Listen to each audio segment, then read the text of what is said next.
Valentine's day എന്ന് പറഞ്ഞാൽ ഭയങ്കര ക്രിഞ്ചായിട്ടുള്ള ഒരു ഡേ ആയിട്ടായിരുന്നു എനിക്കും ഹസ്ബൻഡിനും കുറച്ച് നാൾ മുമ്പ് വരും. അപ്പോൾ ഈ ഒരു വാലന്റൈൻസ് ഡേ സ്റ്റാർട്ട് ചെയ്യുന്നത് എൻ്റെ ബോസിൻ്റെ ഫസ്റ്റ് വാലന്റൈൻസ് ഡേ ആണ്. അപ്പോൾ ആൾക്കാരുടെ വൈഫ് കുറച്ച് സർപ്രൈസസ് എൻ്റെ കയ്യിൽ ഏൽപ്പിച്ചിട്ടുണ്ടായി, അതൊക്കെ കൊടുത്തു. ആൾ ഹാപ്പിയായി. ഞങ്ങൾ എല്ലാവരും കുറച്ച് ക്രീം ബണ്ണൊക്കെ തിന്നിങ്ങനെ ഇരുന്നു.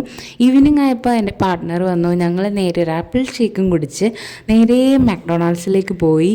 കുറച്ച് എന്താ പറയുക, ബർഗറും ഫ്രൈസൊക്കെ തിന്ന് കുറേ നേരം അങ്ങനെ കാമായിട്ടിരുന്നു. പാർട്ട്ണർ ഒരു കുക്കി ലവർ ആയത് കാരണം ഒരു കുക്കീസ് വാങ്ങിയായിരുന്നു. And it's so good. അപ്പോൾ ഞങ്ങൾ അങ്ങനെ കുറച്ച് നേരം ഇരുന്ന് കഴിഞ്ഞ് നേരെ വീട്ടിലേക്കാണ് പോകുന്നത്.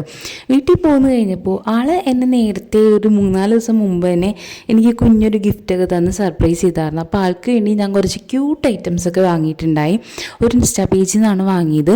അപ്പോൾ ആളും ഭയങ്കര ഒട്ടും എക്സ്പെക്റ്റ് ചെയ്യാനുള്ള, കാരണം ഞങ്ങൾ ഇതുവരെയും ഈ ഒരു ഡേ ആഘോഷിക്കുക അല്ലെങ്കിൽ ഇതിന് അത്ര വലിയ ഇമ്പോർട്ടൻസ് ഒന്നും കൊടുത്തിട്ടില്ല. അപ്പോൾ എല്ലാവരും ഫസ്റ്റ് വാലന്റൈൻ ആയത് കാരണം, മീൻസ് ഫസ്റ്റ് വാലന്റൈൻസ് ഡേ ആണല്ലോ കല്യാണം കഴിഞ്ഞപ്പോൾ, അത് കാരണം എല്ലാവരും ഇങ്ങനെ പറയണൊക്കെ കേട്ടുമ്പോൾ ഞങ്ങളും ഒന്ന് എന്താ പറയുക സെലിബ്രേറ്റ് ചെയ്യാമെന്ന് കരുതി അങ്ങനെ അത് കൊടുത്തു. ഇതാണ് എനിക്ക് കിട്ടിയ ഗിഫ്റ്റ്. അപ്പോൾ എന്തുകൊണ്ടും ഈ ഒരു വാലന്റൈൻസ് ഡേ ഭയങ്കര സ്പെഷ്യലായിരുന്നു.